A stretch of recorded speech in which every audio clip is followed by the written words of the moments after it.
जो कामयाबी मैंने 9th क्लास में हासिल किया वो मैं अपने वालिदैन के नाम करना चाहती हूँ और FSC के बाद मैं पाकिस्तान एयरफोर्स ज्वाइन करना चाहती हूँ। खबर शामिल करते चलें गलियात के गांव बकोट शरीफ से ताल्लुक़ रखने वाली रिदा सिराज ने एबटाबाद बोर्ड के इम्तहानात में 550 में से 510 नंबर हासिल करके पूरी गलियात का नाम रोशन कर दिया।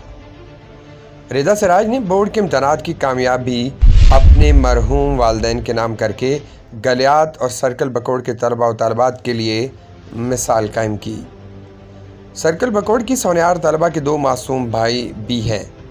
11वीं जमात में पढ़ती रिदा सिराज वालिदैन के साए से महरूम है, मगर वतन के लिए सब फोर्सेस का हिस्सा बनने की ख्वाहिशमंद है। इस मौका पर रिदा सिराजुल हक अब्बासी ने अपने वालिदैन की कब्रों पर फातिहा की और साथ ही अपने उस्ताज़ कराम को भी खराज तहसीन पेश किया। मज़ीद जाने इस रिपोर्ट में। जो कामयाबी मैंने 9th क्लास में हासिल किया वो मैं अपने वालिदैन के नाम करना चाहती हूँ और हम दुआ करते हैं।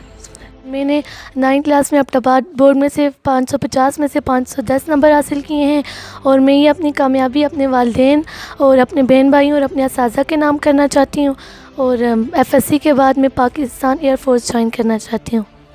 मज़ीद गलियात, हज़ारा, कश्मीर और पाकिस्तान की खबरों के लिए हमारे चैनल को लाइक करें ताकि बर वक्त नई खबरें आप तक पहुँचती रहें।